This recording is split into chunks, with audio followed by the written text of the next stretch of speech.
Guten Tag, Berlin. I have strong connection with Germany. My husband is German from the Southland. My son speaks fluent German, and I don't understand much when they speak together. I lived 1 year in Germany at the University of Dortmund when I was a postdoc. And that's it. I know Guten Tag, Danke, Dankeschön, and Ein Glas Weißwein. So I think I will stick to English. So what I'm going to present is work that I have done with many people, in particular at Yahoo Labs. It is my experience about trying to understand and measure user engagement. I come from a computer science background, so I had to learn a lot. I had to learn how to control, to carry out user study, how to develop a questionnaire. Coming from computer science, you just ask the user, do you like it? And you hope the user say yes. And it doesn't work like this. So, and I hope that you can appreciate the learning curve that I went through from writing algorithms to build questionnaires. So I come from a computer science background. I worked many years in evaluation in the context of XML retrieval. And then after that, I moved from London to Glasgow, where I changed completely topics, still in information retrieval, trying to build an interactive model of information retrieval based on quantum theory. I decided it was not going to work, or I was not the person to do this. I was lucky to be able to go as a visiting scientist in Barcelona to start working, again, going back to evaluation, but this time focusing on user engagement. If you ever want to do something in your life and you have the opportunity to go to Barcelona, go for it. It's wonderful. And then I'm back now in London, where I work actually mostly still related to user engagement, but on native advertising. So what I will be presenting, so I have a lot of slides, and I don't have to go through all of them. But I will start with defining what is user engagement, the way we're approaching it, our definition, characteristic, and give a brief overview of the kind of approaches. Then I will discuss attribute. So if you were asked to, I need to understand engagement, respect a particular website, and so on, those are attributes you may want to consider. I may not be able to go through all of them, but hopefully will give you an idea. So this is really based on mostly the work we have done. Another thing to be also aware, I'm discussing user engagement in the context of where you can choose a particular application to work on, not where, for example, you are obliged to use a particular tool. This is beyond user engagement, that's different. Okay, so for example, you can choose this side or this side. This is where the notion of user engagement is what I've been focusing. So, the first part, what is user engagement? Do I speak okay? Not too fast?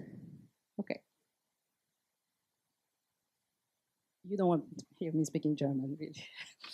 Okay, so, yeah. So the definition we adopted after reading quite a lot in the literature, so it's a part of the user experience. It is not the user experience. It's a component of the user experience that relate to the fact that a user wants to use technological resource on a regular basis. There are various aspects to wanting to do so. There is the emotion. I like it, I'm happy. Even being sad, it's okay if you play games and so on. There is the cognitive aspect, what it does to your body. Do you become more focused? Where does your eye look? And so on.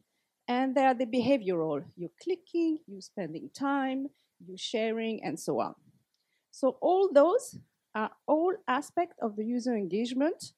They tend to be studied with respect to different areas, different schools, different expertise. And what I've been trying to do is to bring them together.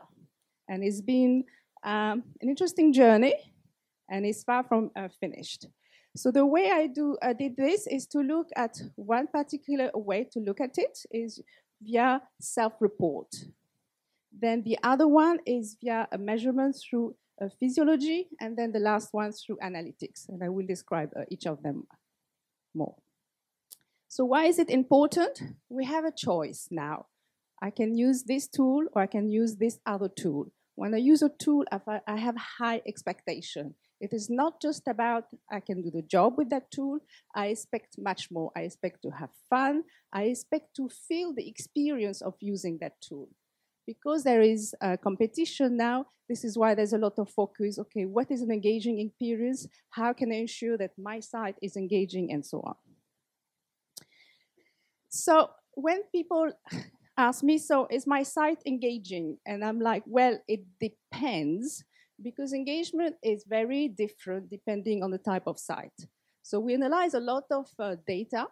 At Yahoo, we have access to a lot of log data where we could see, for example, respect to search, social media, news, totally different way for user to interact and how this reflects to engagement. Search. A good search engine is one, you arrive, you submit the query, you get the result, and you get out. Time spent on the site should be minimum. What is important is you return regularly. The next time you have an information need, you go back to the search engine. News. This is where you spend a bit more time. There's some sort of like periodicity involved in it. You go in the morning, you go later, and so on. So again, the time span and the fact that this particular time of the day. Games, unless you're a complete addict, you don't go too often, hopefully, but when you go, you spend time. And social media, this is kind of changing now. You go, come back, and so on. So what this is saying is like you may have some views that time spent on the site is a good measure of engagement. You should make sure that it is really about engagement and not something else. Why is it important to be careful? So imagine you have a site, you make some change, and your measure of engagement is click-through rate. People come and do a lot of clicking. Three things can happen. The first one, after your launch, there's no more click. If this is important for you, you may decide, okay, something is going wrong. I have to look into this. What also may happen, and often it does happen, there are much, much more clicks, and then there's less click and less. What this means, the change has caused some confusion to the user. So you think that your site is successful, but actually it is not, because you have confused the user. The user used to be able to do his or her task in 3 clicks, now need 20, and then we'll move somewhere else. What you really want is some sort of steady engagement in terms of CTR, click-through rate, if this is what you're looking into. So I've been working with a lot of students.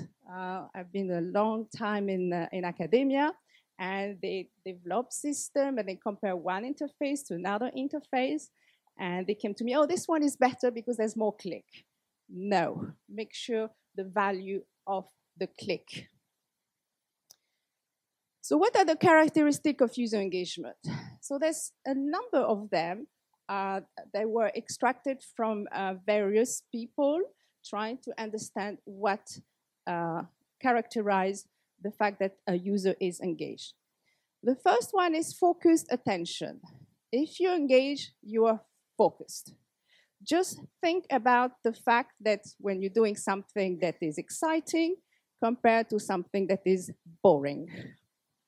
Okay? So when you engage, you completely focus in what you're trying to do. One way actually to measure that is to ask the user, how long did you think you spent time performing the task?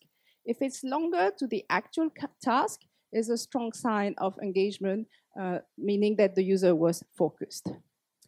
Positive effect, this is related to the emotion. If you have fun, if you like what you've been doing with that particular site, you are likely to want to use it again. Aesthetic. So this is something we came across a lot when we looked at user engagement. If your site is a mess, it's maybe no point looking at the engagement yet, sort out the usability aspect, and then try to understand the engagement. And I will explain a study that we did, which actually we discovered this in a funny way.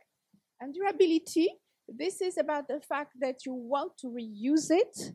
You're going to tell people, let's use it. You're going to recommend that particular application also to other people. Social media is a particularly good way to look at signals. Novelty. We like to be entertained. We like novel things. When I go on a new site, I expect new content. But there's always a trade-off. When I go to my mail tool, I don't want something novel every day. So again, there is a balance about the level of novelty, so user want to come back. Richness and control. You want a rich experience, but you want to have some control on it. So I have a 12-year-old son that likes to play games in every possible device that can exist. He has to be excited, he has to be challenged. So this is a richness of the experience. But if it's too challenging, he's like, Mama, this is not working. Okay, so there is a level, and then, make it rich, but not to the point of giving up. Reputation, trust, and expectation. So this is, if you go and use Wikipedia, you will have different expectations to if you use, I don't know, for example, some blogs or gossip blogs and so on. So people build some sort of affinity with the site they are using. They expect that the content is trustworthy, they expect that the interaction is trustworthy, and so on. Then the final, which is actually the most difficult if you're working on measurement, is why are you engaging? If you design experiments where you want to get people, the why is the most difficult, because unless you give a tool to people and let them using, and then they tell you why they like it, designing an experiment to understand why you want to engage with it compared to that, this is a little bit more difficult. And we often actually struggle with this aspect. So the attributes now. There are a number of them. I'm only going to discuss definitely 3, and the 4th one, the scale, large measurement, small measurement, and I will give examples. Setting, laboratory, you get people to come, or on the field. Objective versus subjective. Do you measure something that you know that's the right measure, the time spent, or do you ask a user how they feel about their experience? And temporality. Is it an engagement at the short level? The user came, did that, or at a more long term, the user returned? And the rest of the presentation will be around those attributes and how the work we've been doing try to look at this. Just one thing, one is not better than the other. It really depends what you want to do, the constraints, and so on.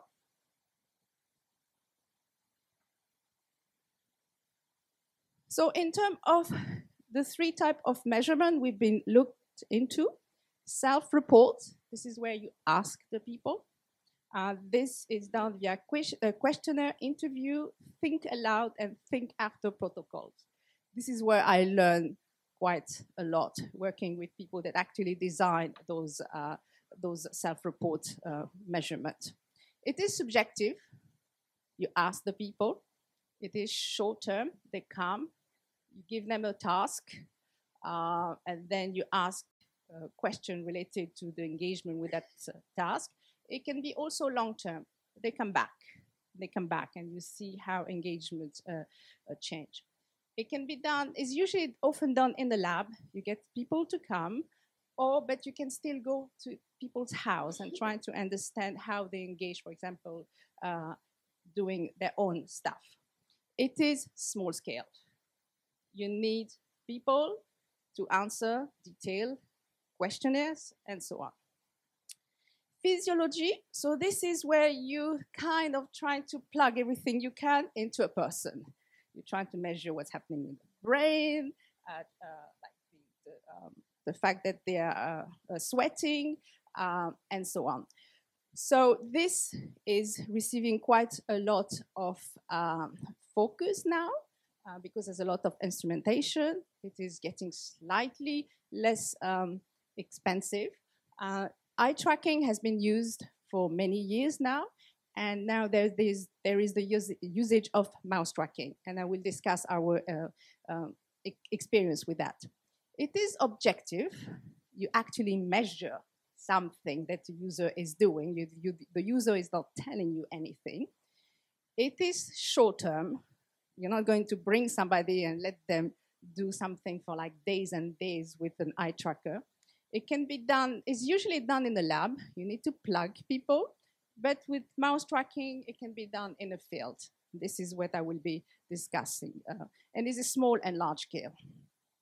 And there's the analytics. So this is the web analytic work from Nielsen, Comscore, and so on, where here you have metrics. You have metrics at the session level. The user is interacting with a particular product within the session and across session. The user is returning and so on. So this is the whole area which is called data science. It is objective. It is short-term within the session, but also long-term. You can try to follow patterns across users long-term. It is in the field. You don't actually get the user to come near you, and large scale. So what I've been trying to do is, okay, there's a lot of work done by various people who are expert in their various area. How can we combine those three types of approaches? And the reason is to really come up with reliable and valid measurement. So dwell time, for example, I will speak about it later. So what I will go now is I'm going to go through those 4 attributes, and this is where I will explain the work we have done, some result, but is result in terms of what we learned in terms of user engagement, but more importantly, how to measure it properly and how to interpret the outcomes properly. So scalability. You can have dozens of users coming. This is usually when you want to do a qualitative study of user engagement associated with the product, or you want to plug them and do some eye tracking study. 100 to 1,000, you can do such study using online survey. And millions, this is analytic. So when you come, you get people to come, you ask detailed questions, think aloud protocols and so on. You tend to get very, very rich information. Often with the problem, it's difficult to generalize it.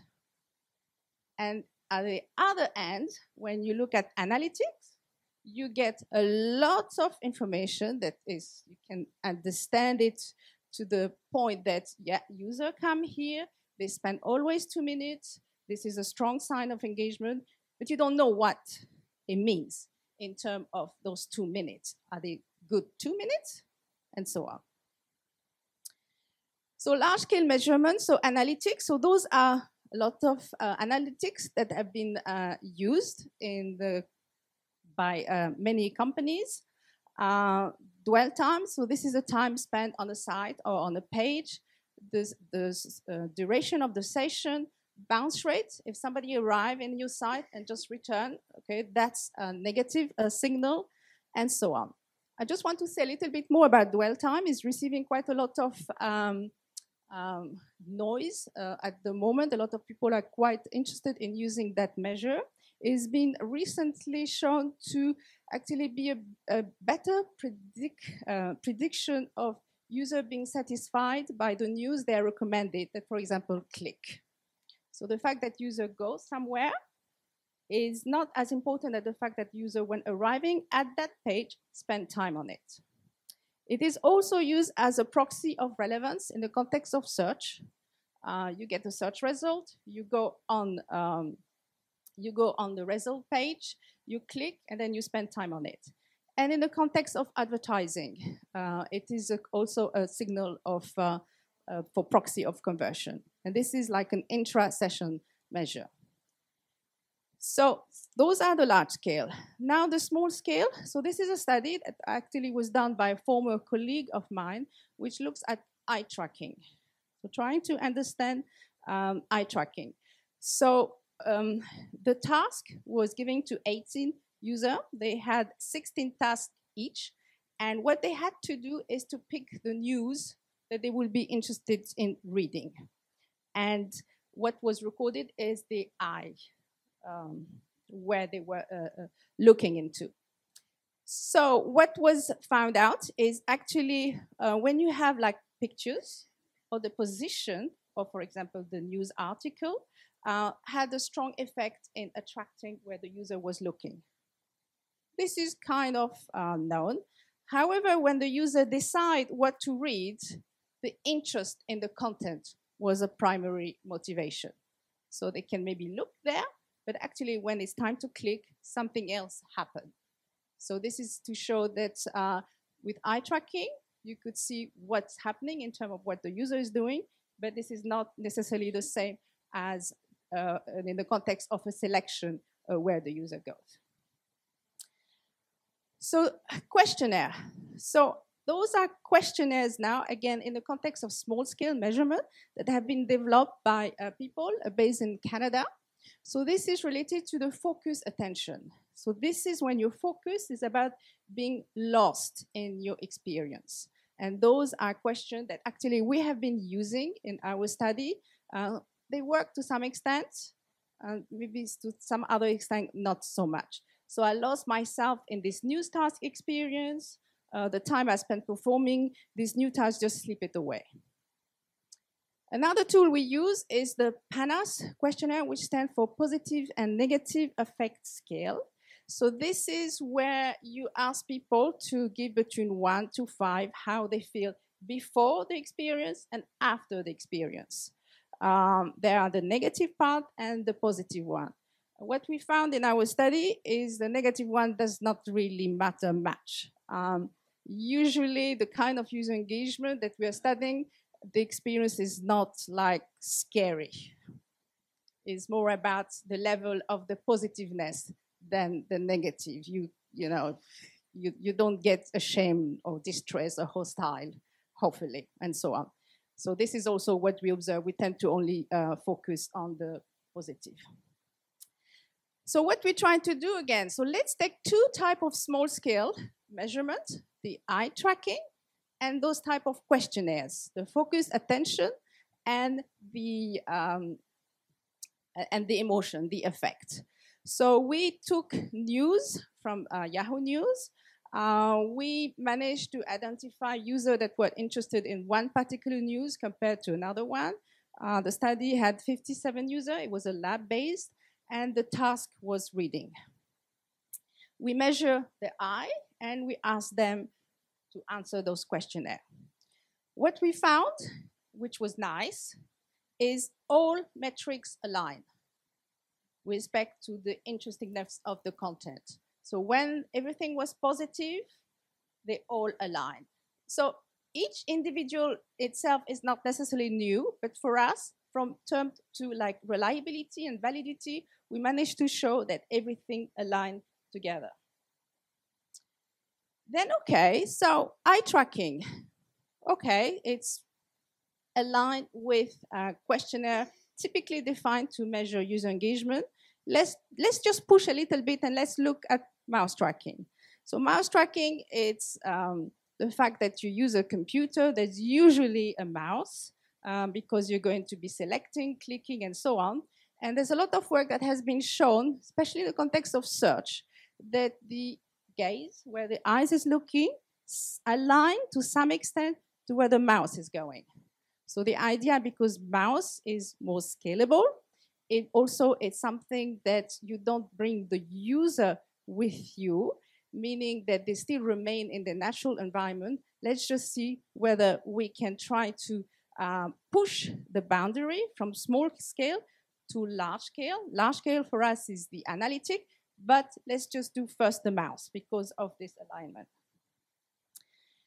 So this is itself not new. So for example, in the context of search, it has been shown that user clicking on 2 pages, they spend the same amount of time.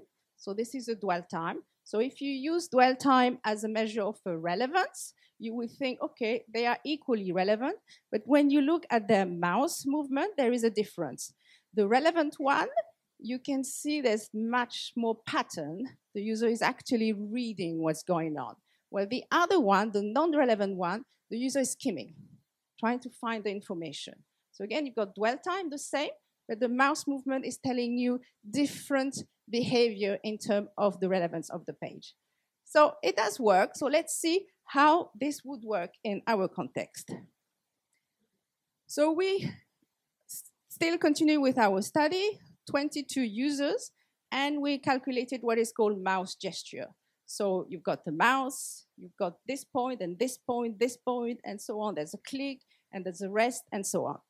And then we try to cluster the mouse gesture. I will not give you the detail. There's a lot of machine learning and clustering and so on. So we identified 38 type of mouse gesture. 38 type of clusters grouping the mouse gesture. So this is what we actually found. So those are our 22 users. Each color there is a group of gesture. So the very dominant one is actually rest. So when people are reading, they're resting a lot on the page. So, but then the rest varies. So what we actually found looking at correlation and so on, so depending on whether the user is interested in the article or not, the mouse gesture change. We could also see correlation, and this is the first time we saw that showed that the mouse gesture could be a good predictor of the focus attention and also the PANAS things. So mouse gesture in the context of reading has also often been useful to identify frustration. I don't like it, so you move the mouse a bit harsher. While here, it was able to identify level of positiveness and level of negativity, which is itself quite interesting. Okay, so this was scalability. Now, setting.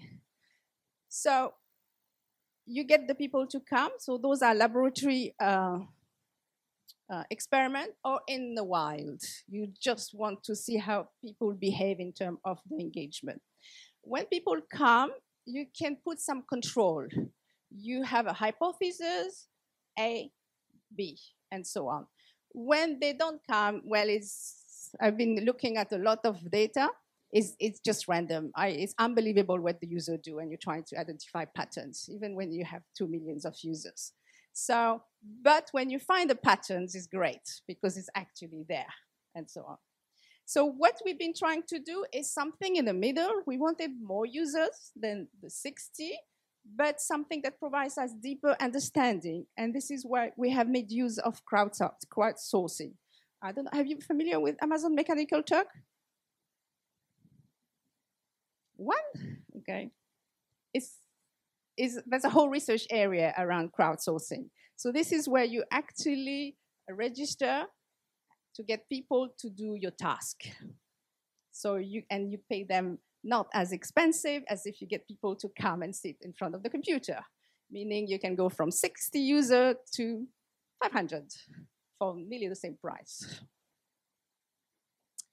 So we decided, okay, let's just see if crowdsourcing works, because this is about user engagement. So we focused this time on self-report, and we decided to study visual catchiness, saliency, and how this would affect, focus, attention, and effect, but using crowdsourcing to get our user. So we did some manipulation. So this actually was an intern working with me at Yahoo when I was in Barcelona. So it was in the context of a news celebrity. So you have you have this case, which is the original case, and this is the manipulated one where we made some title much more salient. We have this model of saliency that was developed by others. So you upload the page and you know what are the salient points in your page. So this was before the manipulation, and this is after the manipulation. And you can see that this component becomes suddenly salient. So this is based on cognitive theory done by other people. So we wanted to see, okay, so does it help to do a task when your task is actually to answer a question relating to some headlines? So we use Amazon Turk. Again, we use the focus attention questionnaire, the PANAS, but we also ask people related to whether they were interested in the topic. We had one page about Justin Bieber, and he was not popular. Most people just hated him. That was before that it became even more bizarre than it was before. So at that time, we decided to go for 200 user. There's a lot of effort that has to be done when you do those kind of experiments because there are spammers and so on. So there's a lot of controls to make sure that the data that you're getting is correct. So what did we find?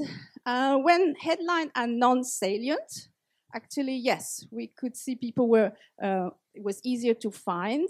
The user reported like more distraction, and there was a drop in affect. So when you make the task easier, what we saw is people do not become happier necessarily. But if you make the task more difficult, they become less happy, which was interesting. It's just this notion. There's a level. You can do whatever you want. You cannot make the people so happy, but it's easier to make them annoyed, and so on. And this is what I say in the rest. However, for the focus attention and so on, there was no difference.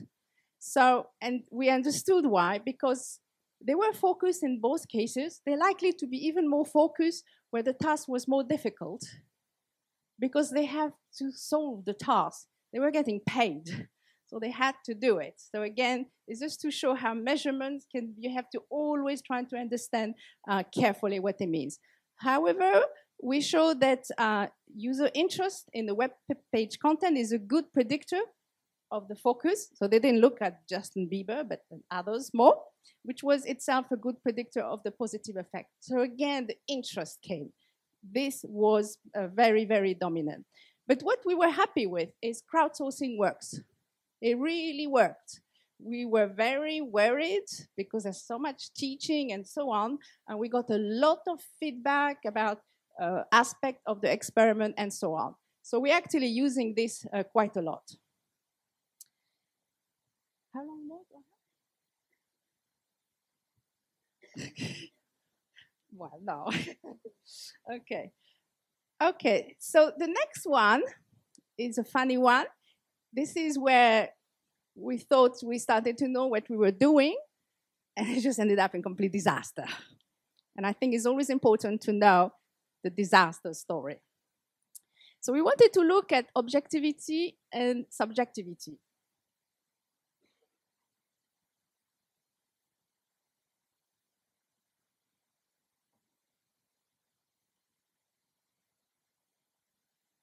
So objective, you measure dwell time, you measure click, eye tracking, mouse tracking, and so on. And subjective, you ask the people how they feel.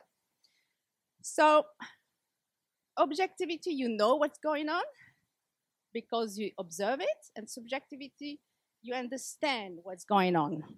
And the idea is to try to map those two. It's also related, of course, to the scale. So we decided to do that exactly. We use crowdsourcing because we're happy. We use mouse movements because we were happy with it. So this is also another work done with an intern who was actually a human-computer interaction person with a very good software engineer. And he had fun messing up website. So do you recognize? One is the BBC and one is Wikipedia. Okay? He promised me that he did it in a way that it is still usable. I will never use Wikipedia in blue, but so people could, in principle, still do the task. So what we were trying to do is like, let's make the task more difficult. Let's mess up a bit the interface, put ads, change colors, but it's still possible to do the task. And let's see what the measures are telling us. So we use mouse tracking again, where we calculate movement speed, movement rate, click rate, and so on. Amazon Turk, we actually recruited 324 users. We did a between subject design. We thought, okay, do we give a user a blue interface and then the normal interface and trying to understand the engagement? We thought, no, this is not the right approach, because engagement is like you can't engage, whatever it means, but it's not, you cannot compare with between one or the other. So we decided that a user only see blue cases or normal cases. And this is what is called between subject design. And of course, if you have enough users, then the statistics talks for you. We give them 2 tasks, reading and a search task, and a lot of questionnaires, like really a lot. And the result. The mouse tracking could not tell us anything about the focus, attention, or the emotion. Nothing. There was no difference. It didn't say much about whether the user was interested in the topic or not. And they just didn't say, it could not, there was no difference in the mouse movement with the ugly version, the blue version, to the normal version. They were slightly more annoyed that we messed up Wikipedia, because you don't touch Wikipedia. This is notion of trust, expectation. The BBC, well, is a news website, and so on. So the questionnaires were just like, they like both or dislike both, no differences. However, we have like this comment. They actually noticed there was something wrong happening. So you can read it.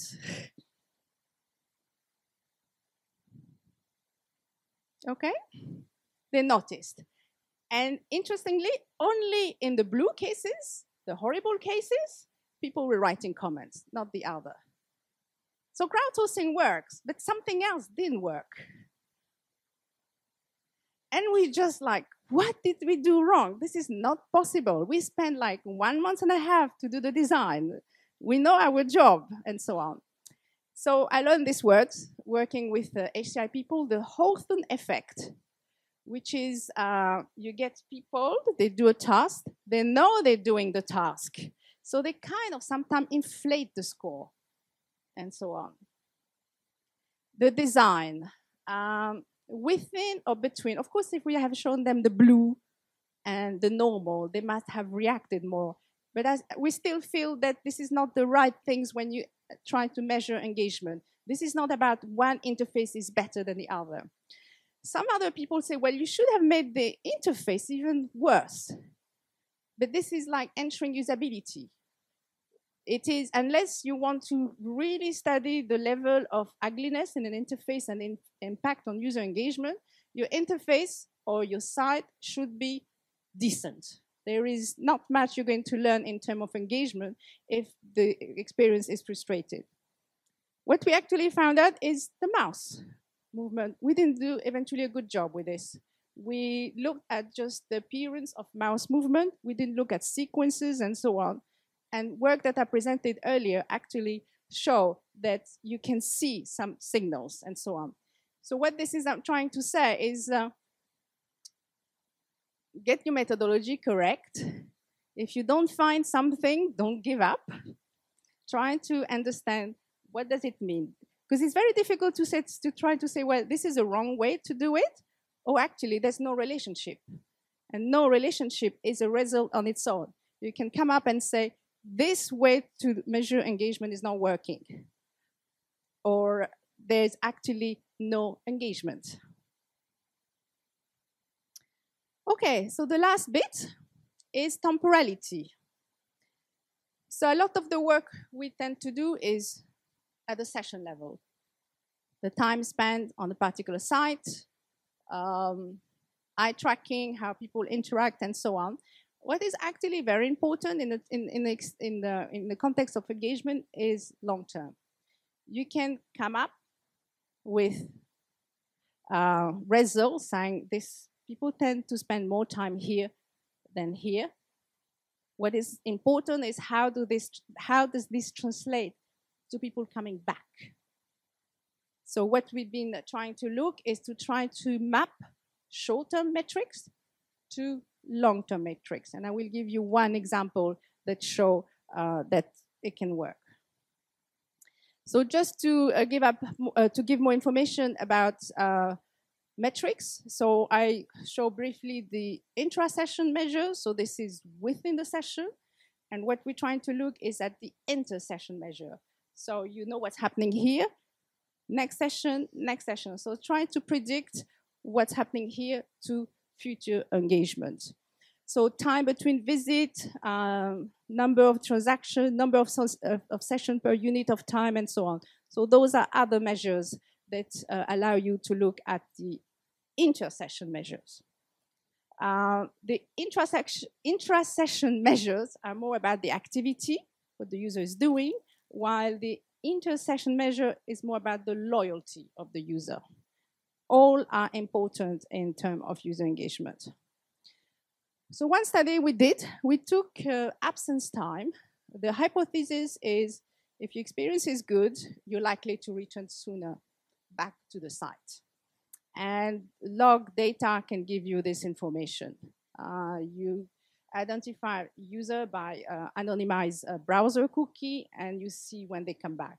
It's not as easy as that because there's a lot of instrumentation issue, but if you do it properly, you get a good indication, and if you have enough users, 2 million. So what we did, so this was in the context of search, since I have a good background in search.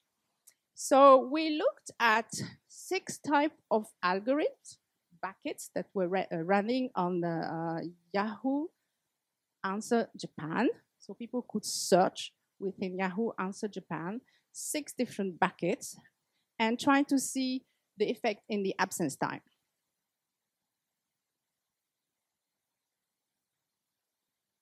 So there's quite some mathematical survival analysis to try to map and correlate and so on. But by doing so, we identify clear indication that can map short-term metrics to long-term metrics. Again, this is in the context of search. So click after the 5th result reflect poorer user experience. So if users are clicking below 5, they're not likely to return sooner than the other way around. No clicks mean a bad user experience. Again, this is the context of Yahoo Answer Search. Clicking at the bottom is a sign of low quality. So the user go through usually those 10 links. If the users click at the end, this was like, well, they just click because, well, they have to click. User likes to click. They believe the search engine is right and they're going to click. But if it tends to be at the end, it's a sign, okay, well, just let's click. Bad experience. The time to the click, so they find the result very quickly, was a good experience. So if time to click was short, good experience, absence time was lower. And then in some cases, the information need is complex and so on. So user returning to the same result page was worse than reformulating the query. So you got there's a click, you go somewhere, and then you return, or you type a new query. This could be shown as the second case to be like the user is already more into what he or she is looking, while returning back was like, wow, that was rubbish. Let's start again from the beginning. So again, this is what we're trying to do a lot, is to try to map short-term. What can we use from the short-term to predict long-term? And I know there was some work done by people, data scientists, that worked as part of the New York Times. And they did something similar. And they showed that a good metric, and they use absence time to predict, was it was the frequency of access in the site. And for this, they could use that to predict whether users were going to renew their subscriptions and so on. So again, the same kind of thing, from seeing what's happening now and what you're trying to understand later. So just 2 slides. So conclusion. So I haven't told you what is an engaging site, because I don't know. Nobody knows. If we knew, we will all be rich. So, but hopefully I give you some insight about, through my experience, about measurement. So what is a good signal? Always think, what is a good signal? What is a good metric?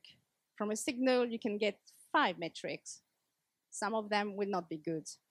And more importantly, what is a correct interpretation? Do you want people to click? Is a click valuable? Do you want people to spend time? Or do you want them to come and leave? And so on. No one measurement is perfect or complete. So this is why actually we're trying to map the various ones. You may want to look at a particular problem, so then small scale works, and so on. You may not have access to log data, so the web analytic will not work. What I talked about was mostly what I call the normal interaction. I intended a workshop when people were measuring engagement, when they were going on a, what do you call it? Roller coaster? And they were measuring various kind of heat things. Of course, there was major difference. You know, if you're scared and going down, your body reacts much more than if you look at website 1 to website 2. Okay, so I was trying to explain, well, at Yahoo, we don't make people jump and measure the engagement. It's like a normal interaction, but it was fascinating and so on. Do not think that you know. Just like an experience we had. So we work in the context of advertising, in the context of mobile, and we thought only delivering mobile optimized ads, so when the user click on an ad, go onto the landing page, will be better. Of course, better experience. And then we use the dwell time as a metric to see, okay, good experience, people spend longer on the landing page before returning. Actually, we didn't observe that. Because when the page was mobile optimized, the user could decide much quicker, yes, no, return. Well, when it was not mobile optimized, they spent longer to decide whether they were going to spend time on the site or return. And again, if we were just using this metric into the ad ranking service, we will have just returned a lot of it will have been complete chaos. So again, don't think that you know what you're doing. Don't think that you know what your user wants. You think that you don't like this. It doesn't mean that the user does not, and so on. So this is, yeah. And yeah, so there's just a book that I painfully wrote with 2 other colleagues, which has quite a lot of this. It will not tell you what is the engaging side, but how to measure it properly. Dankeschön.